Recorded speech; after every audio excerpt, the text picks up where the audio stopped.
Hello everyone, welcome to my channel. आज हम देखेंगे डाइजेशन ऑफ फूड। इससे पहले वाली वीडियोस में हम सारा डाइजेस्टिव सिस्टम, एलिमेंट्री कैनाल और डाइजेस्टिव ग्लैंड्स देख चुके हैं। आज हम करेंगे डाइजेशन ऑफ फूड। सबसे पहले मैं आपको एक आउटलाइन समरी से बता देती हूँ, उसके बाद यहाँ से आपको लाइंस टू लाइंस करवा देंगे, ठीक है। आइए स्टार्ट करते हैं। मैकेनिज्म ऑफ डाइजेशन, ठीक है। डाइजेशन में एक जो हमारा डाइजेशन है वो मैकेनिकल और केमिकल प्रोसेस है, उसमें दोनों से होता है। मैकेनिकल डाइजेशन में रोल ऑफ मसल्स होता है, केमिकल डाइजेशन में रोल ऑफ एंजाइम्स, ठीक है। अब मैकेनिकल डाइजेशन में आता है कि मैस्टिकेशन होता है, माउथ में पेरिस्टालसिस होती है, चर्निंग मूवमेंट होती है स्टमक में, और केमिकल डाइजेशन में एंजाइम्स का रोल होता है, ठीक है। और डाइजेशन तीन जगह पे होता है: digestion in buccal cavity, digestion in stomach and digestion in small intestine. उसके बाद इंटेस्टाइन में उसका एब्जॉर्प्शन हो जाता है, वहाँ से फिर वो एब्जॉर्ब होके हार्ट में चला जाता है। पूरे सेल, जो बॉडी में सारी सेल्स हैं उनको डिस्ट्रीब्यूट हो जाता है। आइए देखते हैं।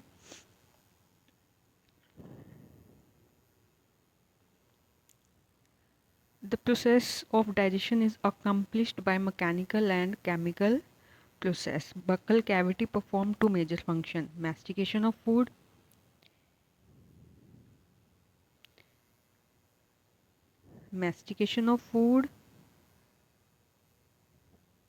and facilitation of swallowing.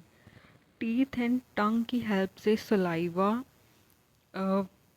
Teeth and tongue की हेल्प से सलाइवा फूड के साथ थॉरली मिक्स हो जाता है। Mucus in saliva help in lubricating and adhering the masticated food particles into bolus. Main बात यह है कि सलाइवा फूड के साथ मिक्स होके एक बोलस बना लेता है। इस बोलस आगे फेरिंग से होते हुए ईसोफेगस में बाय स्वेलिंग चला जाता है, ठीक है। उसके बाद भी ये आगे पेरिस्टालसिस मूवमेंट की हेल्प से चला जाता है। जो गैस्ट्रो ईसोफेगल स्पिंचर होता है वो पैसेज ऑफ फूड को कंट्रोल करता है। अब जो सलाइवा ओरल कैविटी में सिक्रीट हुआ है उसके अंदर इलेक्ट्रोलाइट्स, सोडियम, पोटेशियम, क्लोरीन होते हैं, एंजाइम्स होते हैं, स्लाइवरी अमाइलेज होते हैं, ठीक है। हमारा जो कार्बोहाइड्रेट का डाइजेशन है वो माउथ में स्टार्ट हो जाता है, बक्कल कैविटी में स्टार्ट हो जाता है। वहाँ पे एक एंजाइम होता है स्लाइवरी अमाइलेज। कौन सा एंजाइम? Salivary amylase. वो उसके ऊपर वर्क करता है और 30% ऑफ स्टार्च हाइड्रोलाइज हो जाता है वहाँ पे, ठीक है। अब उसके बाद आता है डाइजेशन इन स्टमक। जैसे हमने पहले भी देखा था, एक बार मैं आपको फिर बता देती हूँ कि हमारे स्टमक में गैस्ट्रिक ग्लैंड्स होती हैं। उसमें 3 टाइप के सेल्स हैं: म्यूकस नेक सेल्स जो म्यूकस सिक्रीट करेंगे, पेप्टिक और चीफ सेल्स जो पेप्सिनोजन को सिक्रीट करते हैं, पेराइटल और ऑक्जेंटिक सेल जो HCl और इंट्रिंसिक फैक्टर को रिलीज़ करते हैं। स्टमक में 4 से 5 घंटे तक फूड रहता है, वो गैस्ट्रिक जूसेस के साथ मिक्स हो जाता है चर्निंग मूवमेंट से। और जब मिक्सिंग के बाद जो जाता है तब हम उसको बोलते हैं काइम, ठीक है। HCl रिलीज होने के बाद पेप्सिनोजन पेप्सिन में कन्वर्ट हो जाते हैं। पेप्सिन फिर प्रोटीन पे वर्क करता है, ठीक है। पेप्सिन प्रोटीन पे वर्क करता है, तो जो प्रोटीन का डाइजेशन स्टार्ट होता है वो स्टमक में स्टार्ट होता है।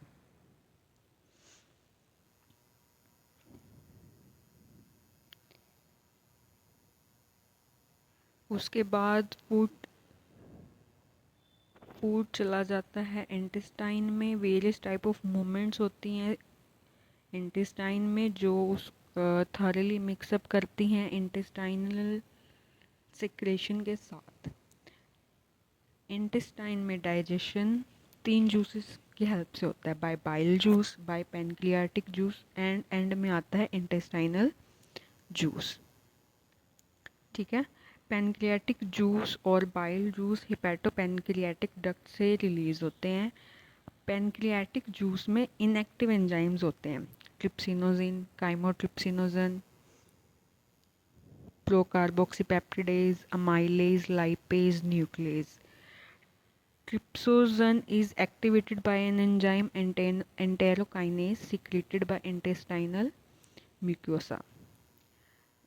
ट्रिप्सिनोजन एक्टिव ट्रिप्सन में चेंज हो जाता है, एक्टिवेट हो जाता है, ठीक है। फिर वो आगे और एंजाइम्स को एक्टिवेट कर देता है।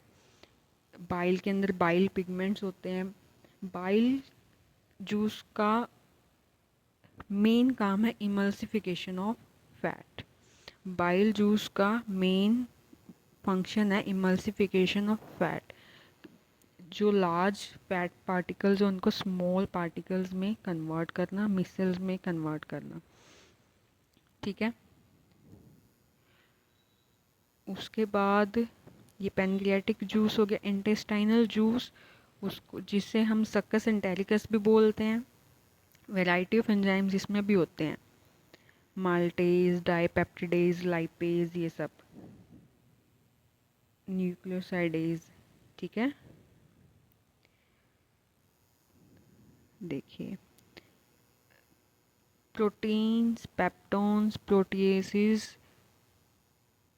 ट्रिप्सिन, काइमोट्रिप्सिन, कार्बोक्सी पेप्टिडेज से डाइपेप्टाइड्स में कन्वर्ट हो जाते हैं। ये है डाइजेशन बाय पैनक्रियाटिक जूस, ठीक है। स्टार्च है वो पैनक्रियाटिक अमाइलेज से माल्टोज में चेंज हो जाता है। प्रोटीन डाइजेशन में ट्रिप्सिन, काइमोट्रिप्सिन, इसको डाइपेप्टाइड्स तक चेंज कर देते हैं जब, ठीक है। लिपिड डाइजेशन पैनक्रियाटिक लाइपेज से वो भी उसको डाइग्लिसराइड्स में कन्वर्ट कर देता है। ये देखिए, कार्बोहाइड्रेट्स पॉलीसेक्राइड डाइसेक्राइड तक, फैट्स डाइग्लिसराइड्स तक। न्यूक्लियेजेस पैनक्रियाटिक जूस में न्यूक्लिक एसिड पे एक्ट करते हैं और वो न्यूक्लियोटाइड्स में कन्वर्ट न्यूक्लियोटाइड्स में चेंज कर देते हैं, तोड़ देते हैं उनको, ठीक है। आरएनएज और डीएनएज होते हैं। अब ये हुआ हमारा डाइजेशन बाय पैनक्रियाटिक जूस। अब लेकिन अभी भी ये डाइपेप्टाइड्स और डाइग्लिसराइड्स तक ही आए हैं, अभी भी ये आगे चेंज होंगे। आखिर का जो मेन कन्वर्जन होगा वो होगा बाय इंटेस्टाइनल जूस, ठीक है, बाय इंटेस्टाइनल जूस।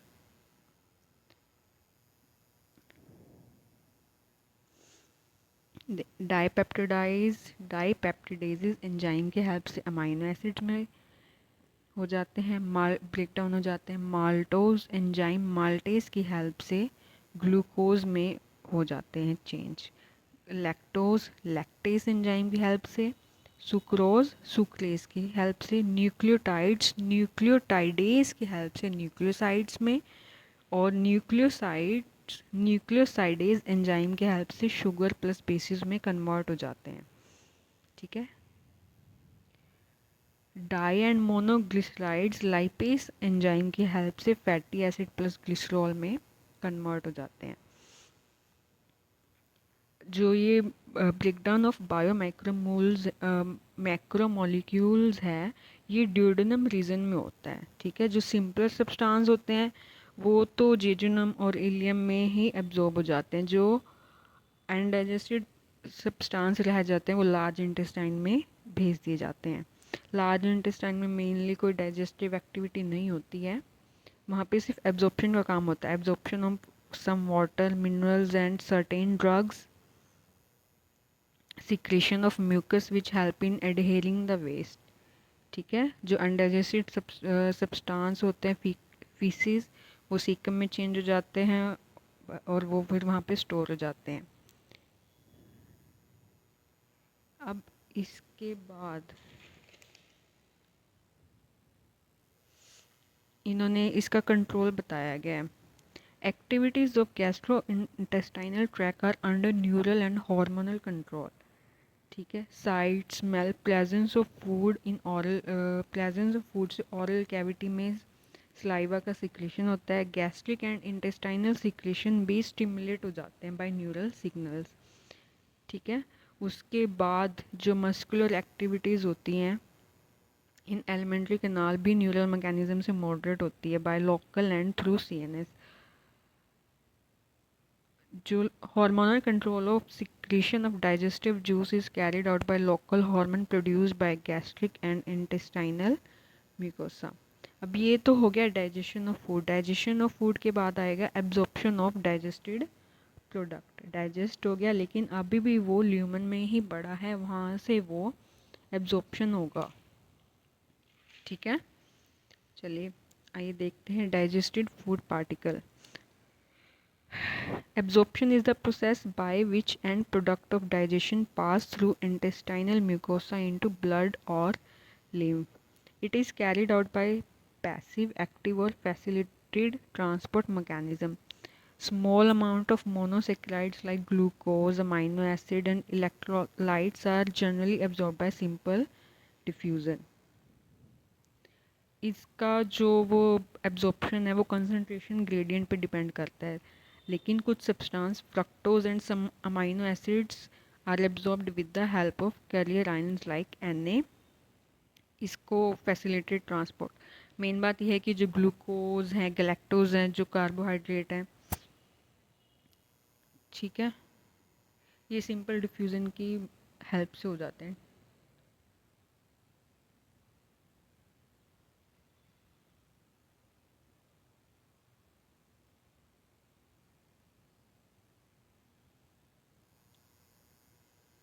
एक सेकेंड, आइए आगे देखते हैं.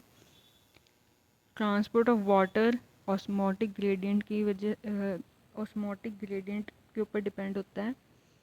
ठीक है, active transport against concentration gradient होता है, जिसमें ग्लूकोज, इलेक्ट्रोलाइट्स वगैरह एब्जॉर्ब हो जाते हैं. अब जो मेन है, जो हमारा फैटी एसिड एंड ग्लिसरॉल होता है, वो इनसोल्यूबल होता है. ठीक है, मतलब कि वो पानी में तो नहीं रह सकता, वो ब्लड में एब्जॉर्ब नहीं होता, तो उन सबसे पहले वो मिसल्स में कन्वर्ट होते हैं. सबसे पहले फैटी एसिड प्लस ग्लिसरॉल के सराउंडिंग में बाइल सॉल्ट्स लगते हैं, मिसल्स की फॉर्मेशन होती है.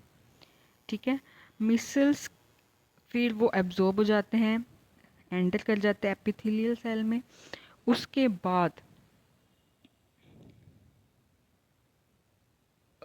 बाद एक प्रोटीन की लेयर, उसके बाद बाइल साल्ट हट जाता है. Fatty acids plus glycerol combine होकर ट्राईग्लिसराइड्स बन जाते हैं. ट्राईग्लिसराइड्स फिर एक प्रोटीन कोट उनको सराउंड करती है, फिर वो बन जाते हैं काइलोमाइक्रोन्स.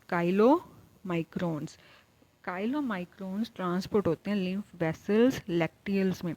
लैक्टियल्स वो कैपिलरीज होती हैं जिनमें फैट एब्जॉर्ब होता है और फिर वो ट्रांसफ़र करता है. ये वाइट वाइट दिखाई देती हैं, वाइट फैट हो जा वाइट दिखता है. ठीक है, काइलोमाइक्रोन्स फिर ये अल्टीमेटली एब्जॉर्ब हो जाती हैं.